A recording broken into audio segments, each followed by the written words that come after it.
Witam from BA. This is a Rorschach Poland update from the 4th of September 2025, a quick summary of what's going down in Poland. Let's start off with internal affairs. On Thursday, the 28th of August, the government approved the 2026 budget, allocating big money to housing and defense. Social housing will get 5 billion zloty, around $1 billion, double last year's amount, while the army will get a record 200 billion zloty, about $55 billion. PM Tusk said that trying to spend less to avoid a big budget deficit won't keep Poland safe, and that what really matters is having a strong, well-equipped army, especially with the war in Ukraine still going. In updates to a disputed law we covered last week, on Tuesday the 9th, the Interior Ministry shared a draft law that would give non-EU parents some family benefits. They can get the 800-plus monthly child allowance if they are working and their children go to school. The draft also includes the Good Start one-time yearly payment of 300 zloty, about $80, per child who begins school. Foreigners who want to receive this benefit have to be employed or covered by health insurance. The draft would also tighten checks, like showing up in person to apply for a national identification number or PESEL, using fingerprints for ID, and having the social insurance institution verify residency monthly with the border guard. For Ukrainians, temporary protection would now last until March 2026, allowing them to live, work, and use collective housing in Poland while maintaining some tax breaks and aid. Speaking of Ukraine, on Thursday the 28th, President Karol Nawrocki met with the leaders of the Baltic states and Denmark in Warsaw, with Ukraine's President Zelensky joining via a video call. They talked mainly about security in the Baltic Sea, Russia's actions in Ukraine, and the ongoing peace talks led by US President Donald Trump. Poland stressed the importance of hearing Ukraine's side, including the chances for a ceasefire and what's happening on the ground on the country's political front. On that note about Nawrocki, on Wednesday the 3rd, he visited the White House and met with US President Donald Trump for talks on security and NATO cooperation. Trump said that the US isn't taking its troops out of Poland and might even send more. He praised Poland for boosting defense spending and said the US and Poland are on the same page when it comes to security and dealing with Russia. Nawrocki said Poles are happy to have American troops, calling it a first in Polish history and a clear message to Russia that the US and Poland are united. He added that US soldiers have basically become part of Polish society. Poland hosts over 10,000 US troops, including the V Corps HQ in the city of Poznan in west-central Poland, a key pillar of NATO's eastern defense. In another meeting on Sunday the 31st, PM Tusk and EU Commission President Ursula von der Leyen visited Krynki, a small town right on Poland's border with Belarus, to discuss security and defense. The talks also focused on the EU's SAFE program, which offers preferential loans to help Europe strengthen its defense capabilities as Russia continues expanding its military. They met with border guards and military officers to check out Poland's frontier, which features a 5-meter, about 18-foot steel fence stretching 186 kilometers, about 116 miles. There's also an electronic barrier covering over 200 kilometers, nearly 120 miles, and a 171 kilometer or 106-mile electronic barrier along the Bug River near Lublin in eastern Poland. Later, Tusk and von der Leyen inspected storage sites for the planned East Shield system and parts of the upgraded border barrier.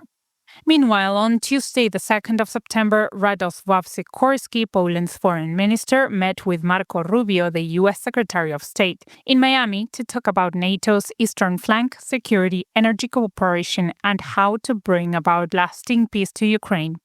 They also discussed keeping U.S. troops in Poland to strengthen NATO's eastern edge and making sure Ukraine gets strong security guarantees. They also attended a ceremony awarding the Lech Wałęsa Solidarity Prize to Berta Soler Fernandez, a Cuban activist defending human rights. Sikorski also gave Rubio a historic solidarity poster signed by Lech Wałęsa, the former Polish president and Nobel Peace Prize winner. On the same day, Adam Szłapka, the government spokesman, said that Poland will vote against the EU-Mercosur trade deal and try to convince other EU countries to reject it. The deal, covering Argentina, Brazil, Paraguay, and Uruguay, would cut tariffs, simplify trade, and align rules with international standards. Talks have been going on for almost 25 years, and Mercosur is the last major group of Latin American countries that doesn't have a special trade deal with the EU. Szłapka said Poland's main concern is food standards, worrying that South American products don't meet EU rules. He added that Poland is working closely with France, which shares the same concerns. The deal's final text goes to the European Commission this week before moving on to the EU Council and Parliament. Next up, on Thursday the 28th, Poland kicked off a new satellite mission control center at the Military University of Technology in Warsaw. Władysław Kosiniak-Kamysz, the defense minister and deputy PM, said it's another step in using modern tech to make the country safer. The center has a rooftop antenna that constantly collects satellite signals in any weather and uses AI to turn them into clear images. By the end of this year, the center will manage Poland's 4 existing satellites and plans to launch 3 small nano-satellites this month.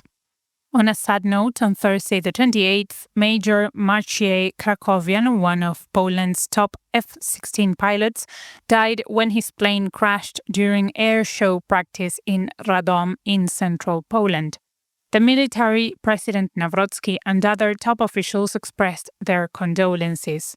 The military also called it a huge loss, saying the accident was unexpected and tragic, as airshow pilots are highly skilled professionals trained for safety, and every show is carefully planned with safety teams on the ground.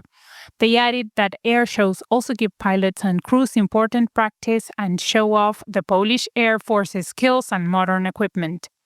Investigations into the crash are ongoing, with military investigators, prosecutors, and the military gendarmerie examining the site, interviewing witnesses, and analyzing the plane.